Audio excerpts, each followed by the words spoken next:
എല്ലാ പ്രിയ സുഹൃത്തുക്കൾക്കും എൽഷദായ് യൂട്യൂബ് ചാനലിലേക്ക് സ്വാഗതം.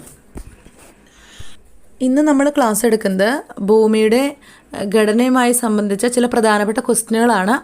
ഒരു 10 ക്വസ്റ്റ്യൻ അടുത്തുള്ള ക്വസ്റ്റ്യനുകളാണ് നമ്മളിപ്പോൾ ഇതിൽ പറയുന്നത്. അതോടൊപ്പം ജസ്റ്റ് ഭൂമിയുടെ ആ സ്ട്രക്ചറും കാര്യങ്ങളൊക്കെ നമുക്ക് പറഞ്ഞു പോവാം. ഈശ്വര പ്രാർത്ഥനയോടെ നമുക്ക് ക്ലാസ് ആരംഭിക്കാം. ഇതിൽ ആദ്യത്തെ question, which layer of the earth has the highest density? അതായത് ഏറ്റവും കൂടുതൽ സാന്ദ്രതയുള്ള ഭൂമിയുടെ പാളി ഏതാണെന്നാണ് ചോദിക്കുന്നത്. ആൻസർ ക്രസ്റ്റാണ്, അതായത് ഭൂവൽക്കമാണ്. ഏറ്റവും കൂടുതൽ സാന്ദ്രതയുള്ള ഭൂമിയുടെ പാളി. Which layer of earth has the highest density? ഏറ്റവും കൂടുതൽ സാന്ദ്രതയുള്ള ഭൂമിയുടെ പാളിയാണ് ഭൂവൽക്കം. ഇംഗ്ലീഷിൽ അതിനെ പറയുക ക്രസ്റ്റ് എന്നാണ്. Which layer of the earth has the highest density? Answer is crest. അപ്പോൾ എന്താണ്? ഏറ്റവും സാന്ദ്രതയുള്ള ഭൂമിയുടെ പാളിയാണ് ഭൂവൽക്കം അഥവാ ക്രസ്റ്റ് എന്ന് പറയുന്നത്. ഏറ്റവും സാന്ദ്രത കൂടിയ ഭൂമിയുടെ പാളിയാണ് ഭൂവൽക്കം അഥവാ ക്രസ്റ്റ്. ഹയസ്റ്റ് ഡെൻസിറ്റി എന്ന് പറഞ്ഞാൽ സാന്ദ്രതയാണ്. Which layer of the earth has highest density? Answer is crest, അതായത് ഭൂവൽക്കമാണ്. നിങ്ങൾ ഈ കാണുന്ന പിക്ചറിലേക്ക് ഒന്ന് ശ്രദ്ധിക്കൂ. ഇത് ഭൂമിയുടെ ഒരു സ്ട്രക്ചറിനെ കുറിച്ചാണ് ഇവിടെ കാണിച്ചിട്ടുള്ളത്. ഭൂമിയുടെ ഘടനയാണ്. അതിൽ ഭൂമിയുടെ ഉള്ളറയെ 3ആയി തരംതിരിച്ചിട്ടുണ്ട്. ഏതൊക്കെയാണ്? ഭൂവൽക്കം, അതുപോലെ തന്നെ ഭൂവൽക്കം അഥവാ ക്രസ്റ്റ് എന്ന് പറയുന്ന ഭൂമിയുടെ പാളി. അത് കഴിഞ്ഞ മാൻഡിൽ, അത് ബഹിരാവരണം എന്നാണ് അറിയപ്പെടുന്നത്. ബഹിരാവരണം അഥവാ മാൻഡിൽ എന്നറിയപ്പെടുന്ന അതിന് ഉള്ളിലായിട്ടുള്ള പാളി. അത് കഴിഞ്ഞാൽ പിന്നെ കോറാണ്, അകക്കാമ്പാണ്. കോർ എന്ന് പറഞ്ഞാൽ അകക്കാമ്പാണ്. അകക്കാമ്പിനെ തന്നെ 2ആയി തരംതിരിച്ചിട്ടുണ്ട്. ഔട്ടർ കോറും ഇന്നർ കോറും. അകക്കാമ്പിനെ തന്നെ 2ആയി തരംതിരിച്ചിട്ടുണ്ട്. ഏതൊക്കെയാണ്? ഔട്ടർ കോറും ഇന്നർ കോറും.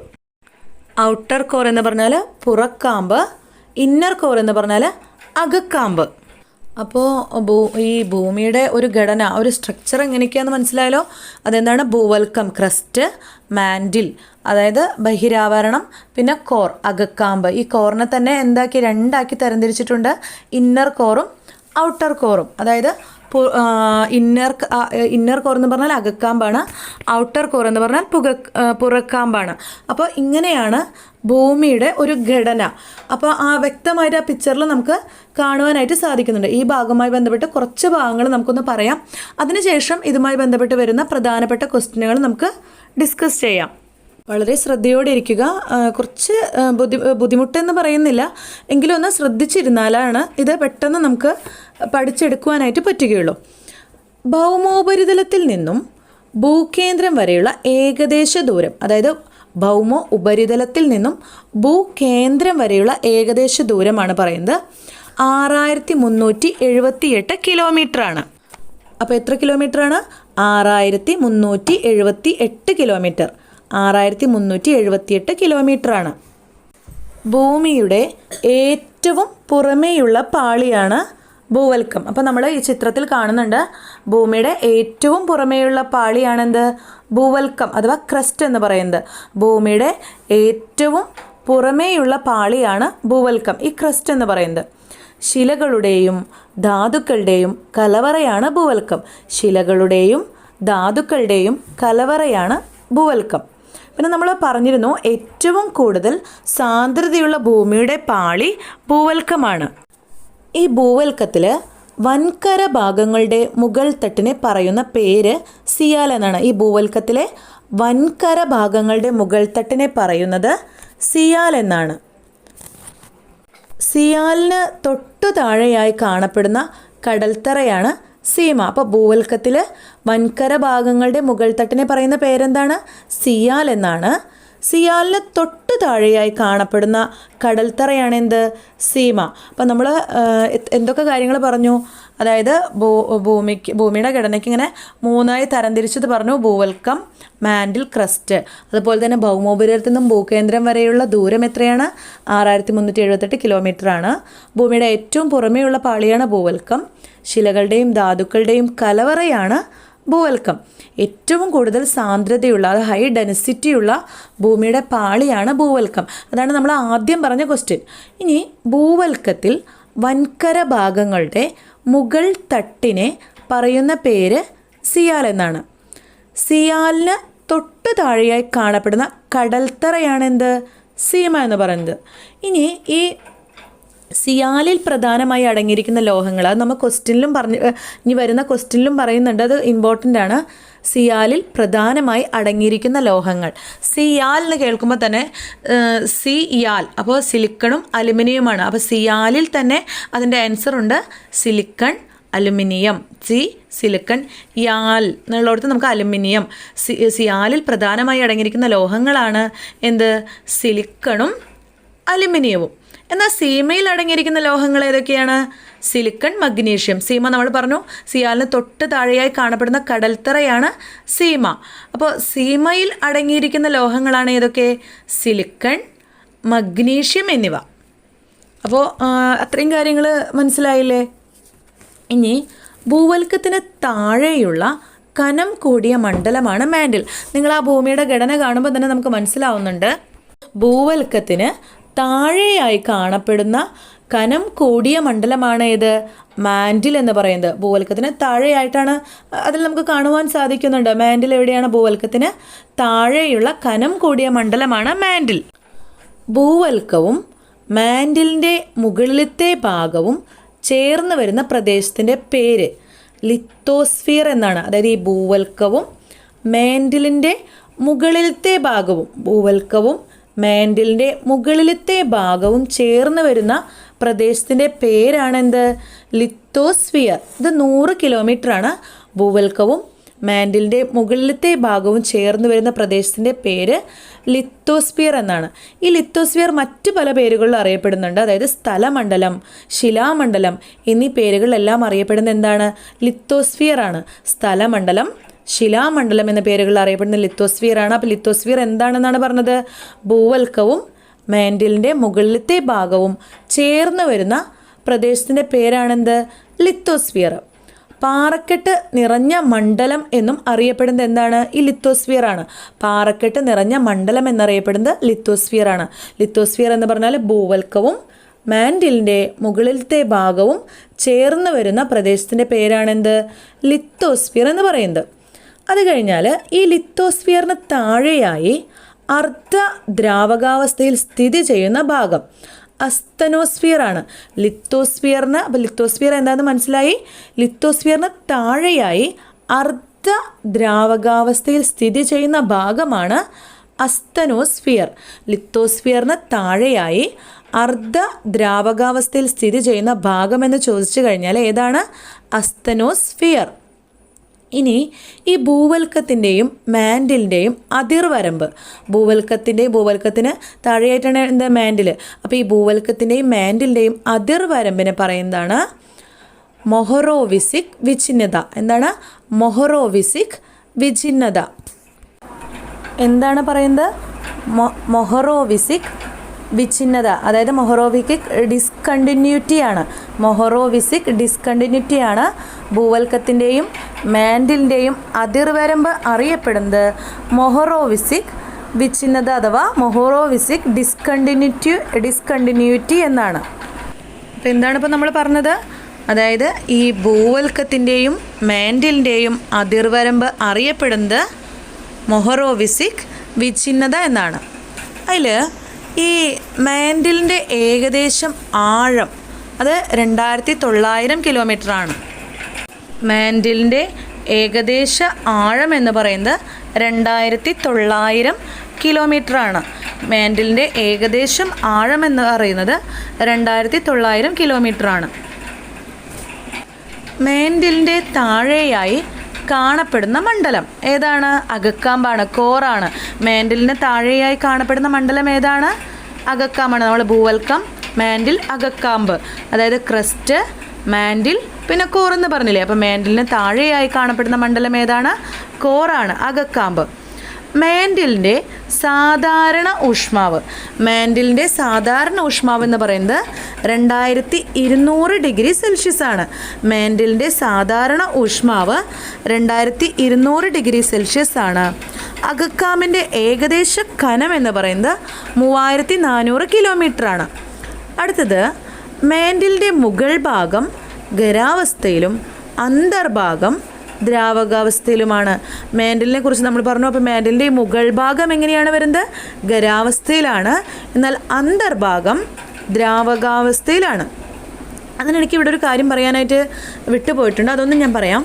വൻകരകളിൽ ഭൂവൽക്കത്തിൻ്റെ കനം എന്ന് പറയുന്നത് 60 കിലോമീറ്റർ ആണ്.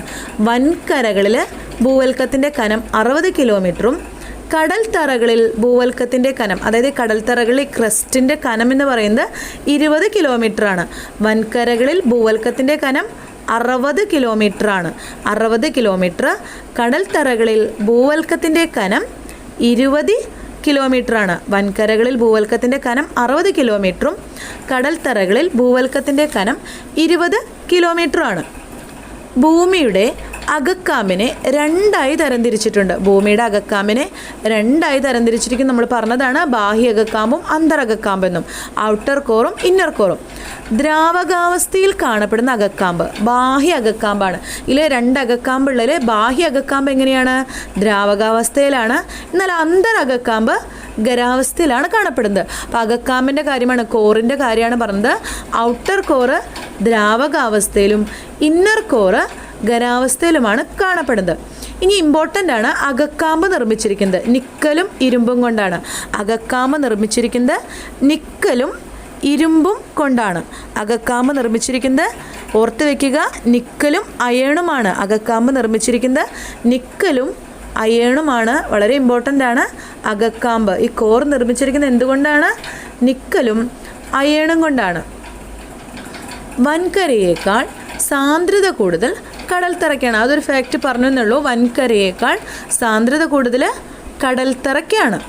ഇനി ഞാൻ ശിലകളെക്കുറിച്ചൊന്ന് ജസ്റ്റ് പറഞ്ഞു പോകുന്നുണ്ട്, ഒന്ന് ശ്രദ്ധിച്ചിരിക്കുക. ശിലകൾ നിയതമായ രാസഘടനയില്ലാത്തതും 2 അതിലധികമോ ധാതുക്കളുടെ മിശ്രിതവുമായ വസ്തുക്കളാണെന്ത്? ശിലകളെന്ന് പറയുന്നത്.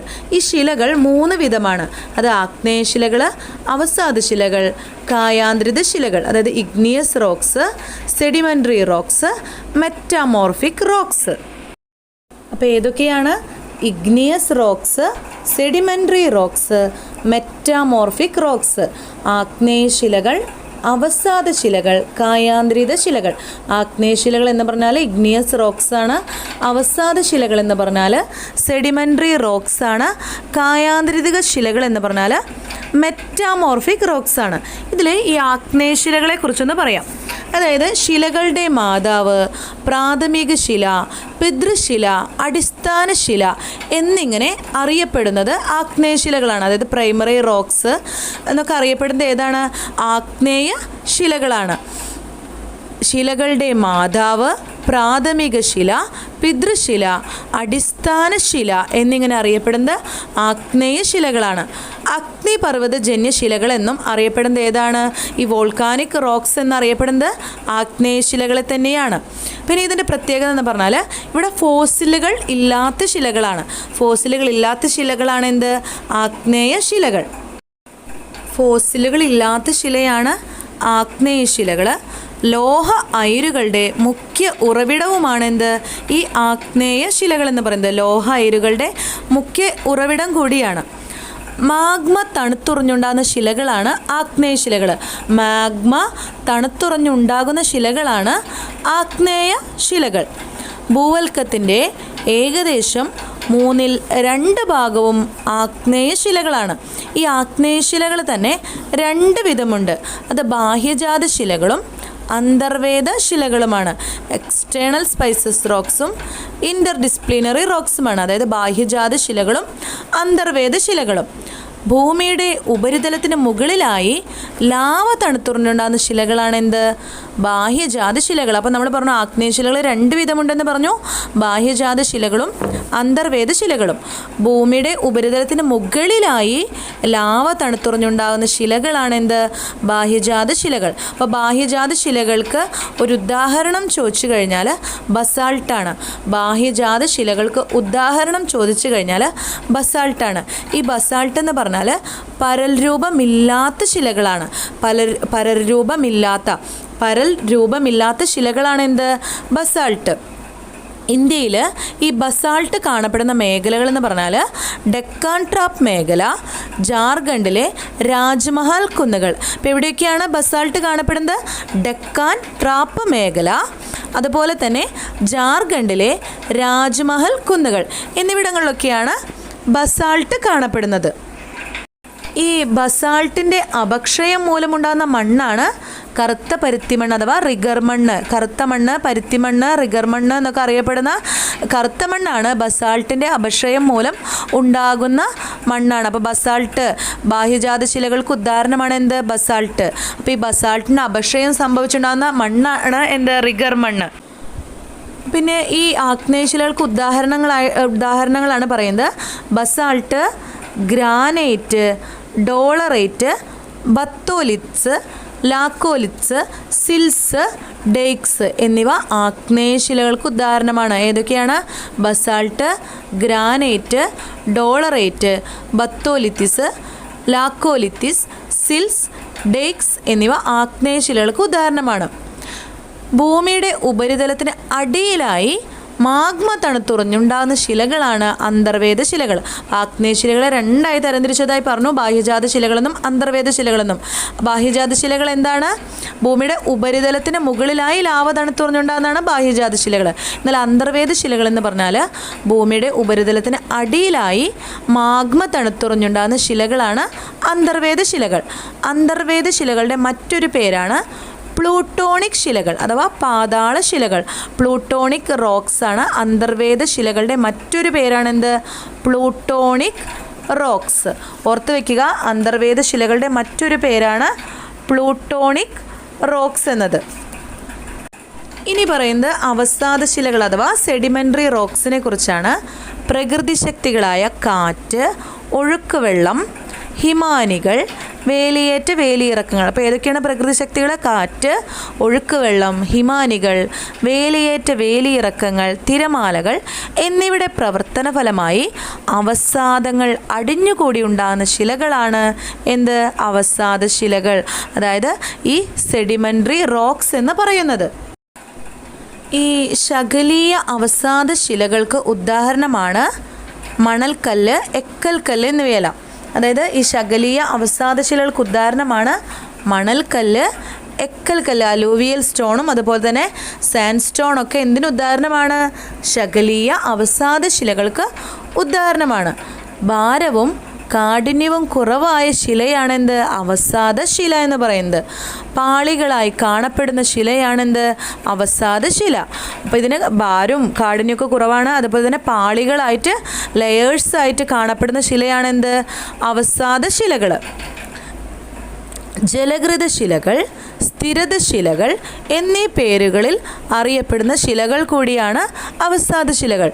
ജലകൃത ശിലകൾ, അതുപോലെ തന്നെ സ്ഥരിത ശിലകൾ എന്നിങ്ങനെ അറിയപ്പെടുന്ന ശിലകളാണ് അവസാദ ശിലകൾ. പെട്രോളിയം, കൽക്കരി എന്നിവ കാണപ്പെടുന്ന ശിലകളാണ് അവസാദ ശിലകൾ. അപ്പോൾ അവസാദ ശിലകളിലാണ് എന്ത് കാണപ്പെടുന്നത്? പെട്രോളിയവും കൽക്കരിയും. അതുപോലെ തന്നെ ശിലാതൈലം, അതായത് റോക്ക് ഓയിൽ എന്നറിയപ്പെടുന്ന വസ്തു പെട്രോളാണ്.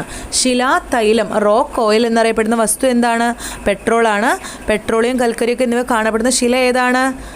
സെഡിമെൻ്ററി റോക്സ് ആണ്, അതായത് അവസാദ ശിലകളാണ്. ഫോസിലുകൾ കാണപ്പെടുന്ന ശിലകളാണ് അവസാദ ശിലകൾ. ആഗ്നേയശിലകൾ എന്താ നമ്മൾ പഠിച്ചത്?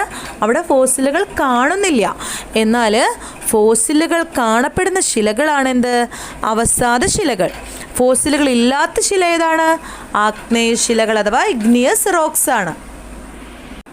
ജൈവ വസ്തുക്കളിൽ നിന്ന് രൂപം കൊള്ളുന്ന ശിലകൾക്ക് ഉദാഹരണമാണ്. അതായത് ഈ ബയോമാസിൽ നിന്ന്, ഈ ജൈവ വസ്തുക്കളിൽ നിന്ന് രൂപം കൊള്ളുന്ന ശിലകൾക്ക് ഉദാഹരണമാണ് കൽക്കരി, ചോക്ക്, ചുണ്ണാമ്പുകല്ല് എന്നിവ.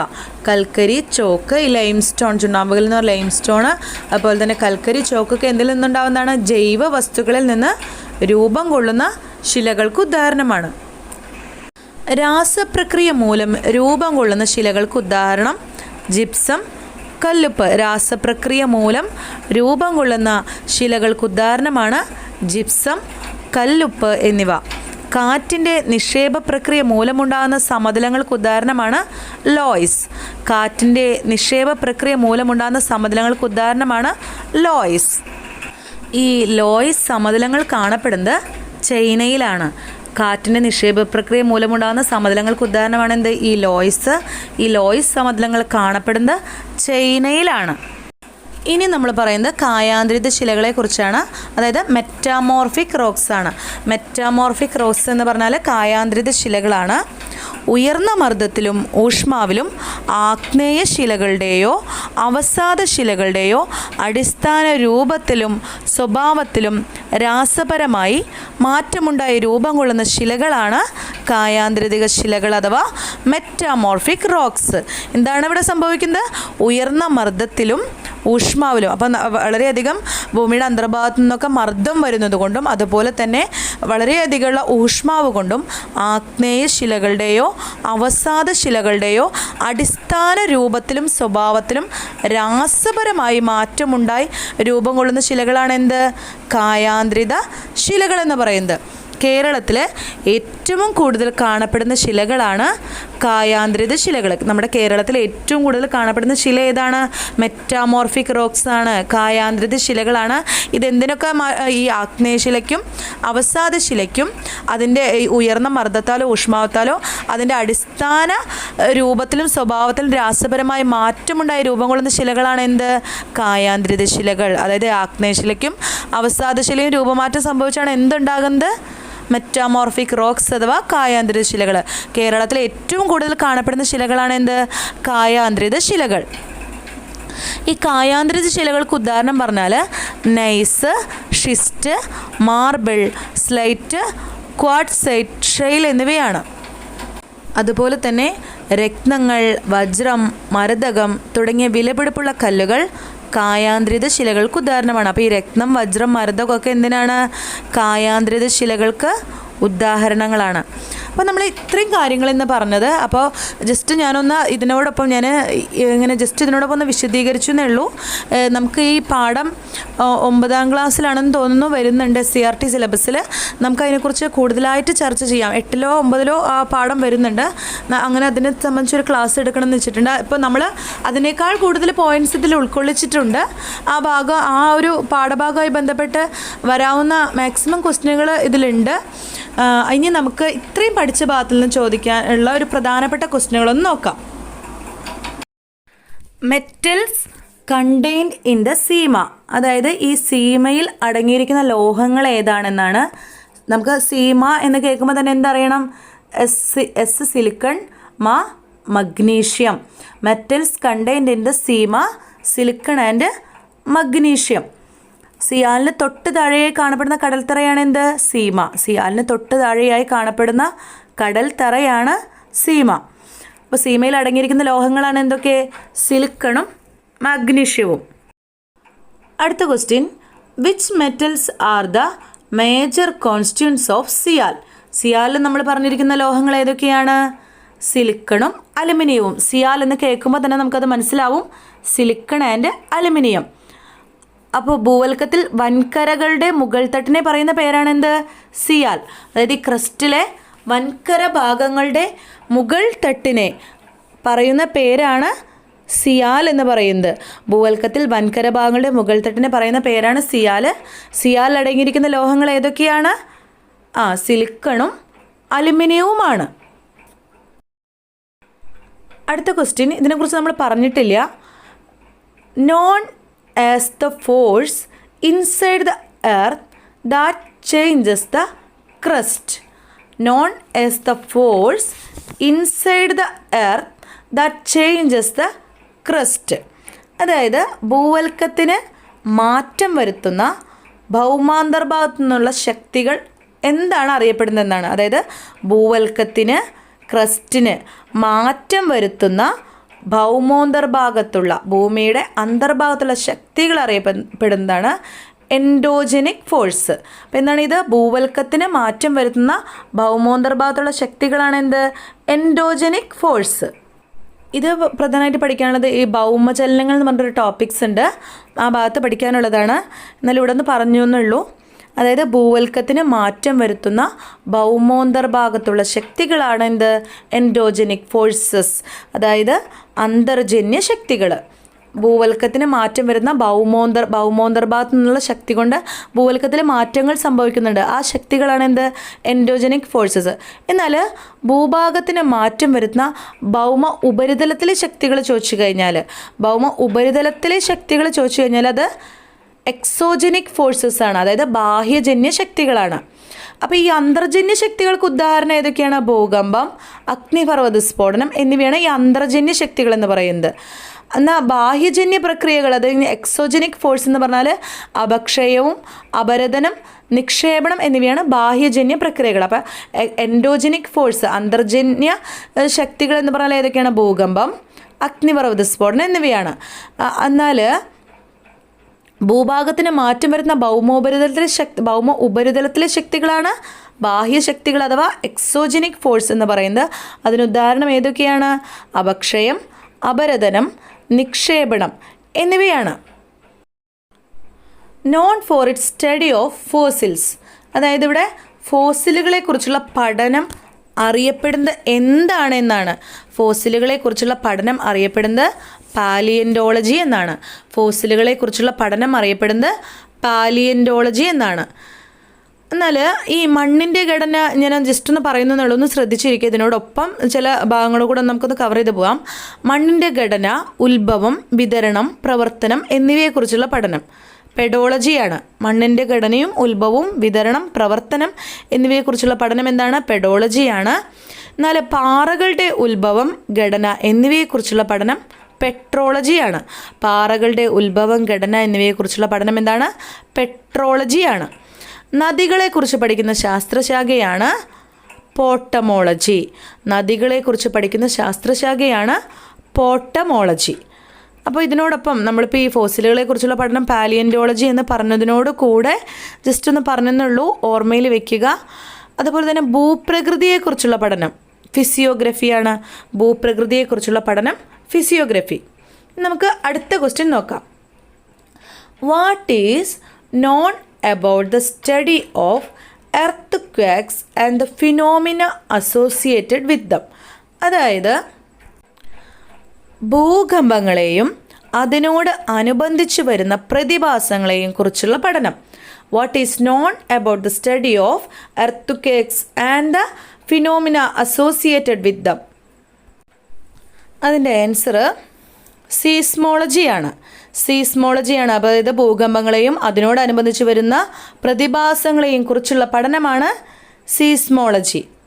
പിന്നെ ജസ്റ്റ് ഒന്ന് പറയുന്നുണ്ട്, ഗുഹകളെക്കുറിച്ചുള്ള പഠനം സ്പീലിയോളജിയാണ്. ഗുഹകളെക്കുറിച്ചുള്ള പഠനം സ്പീലിയോളജിയാണ്. മിന്നലിനെ കുറിച്ചുള്ള പഠനം ഫുൾമിനോളജിയാണ്. അതുപോലെ തന്നെ മേഘങ്ങളെക്കുറിച്ചുള്ള പഠനം നെഫോളജിയാണ്. മേഘങ്ങളെക്കുറിച്ചുള്ള പഠനം നെഫോളജിയാണ്. ഇടിയെക്കുറിച്ചുള്ള പഠനം ബ്രോണ്ടോളജി. ജസ്റ്റ് ഒപ്പം പറഞ്ഞു എന്നുള്ളൂ. ഈ ഭാഗമൊന്നും നമുക്ക് ഈ ജസ്റ്റ് ആ പഠനങ്ങളിലെ പെഡോളജിയൊക്കെ മുന്നേ ക്വസ്റ്റ്യൻ വന്നിട്ടുള്ളതാണ്, മണ്ണിനെക്കുറിച്ചുള്ള പഠനം. അപ്പോൾ ഇതൊക്കെ ഒന്ന് ജസ്റ്റ് ഒന്ന് ഓർത്ത് വയ്ക്കുക.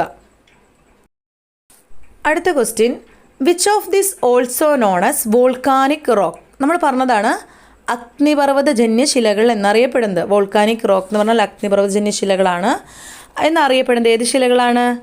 ആഗ്നേയശിലകളാണ്. ഈ ആഗ്നേയശിലകളെ മറ്റു പേരിൽ എന്തൊക്കെയാണ് അറിയപ്പെടുന്നത്?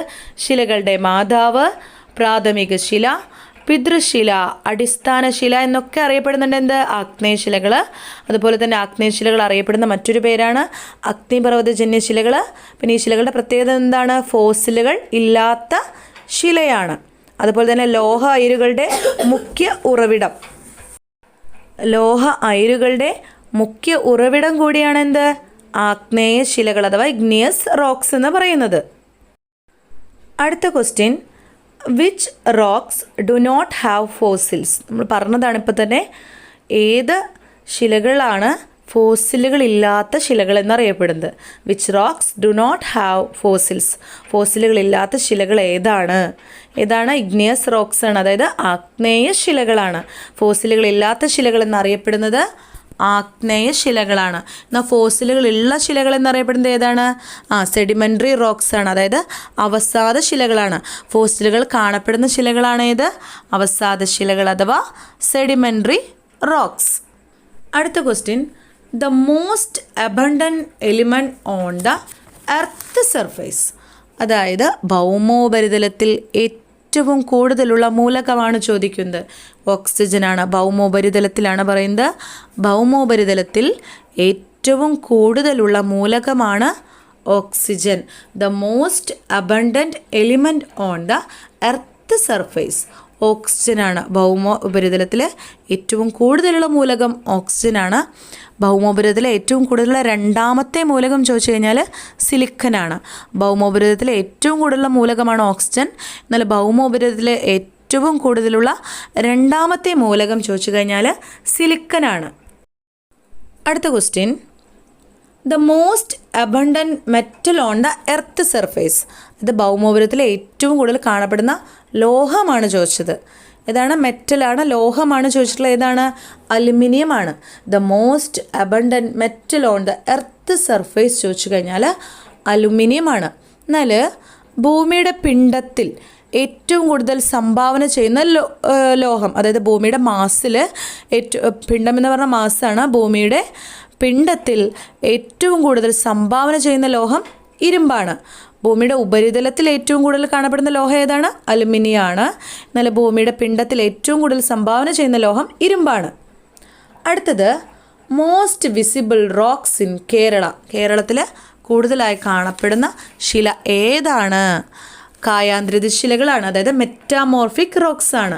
Most visible rocks in Kerala ചോദിച്ചു കഴിഞ്ഞാൽ മെറ്റാമോർഫിക് റോക്സ് ആണ്. Most visible rocks in Kerala. കേരളത്തിൽ ഏറ്റവും കൂടുതൽ കാണപ്പെടുന്ന ശിലകളാണ് ഏത്? കായാന്തരിത ശിലകൾ അഥവാ മെറ്റാമോർഫിക് റോക്സ്. അപ്പോൾ ഇത്രയും കാര്യങ്ങളാണ് നമ്മളിന്ന് പ്രധാനമായി ചർച്ച ചെയ്തിട്ടുള്ളത്.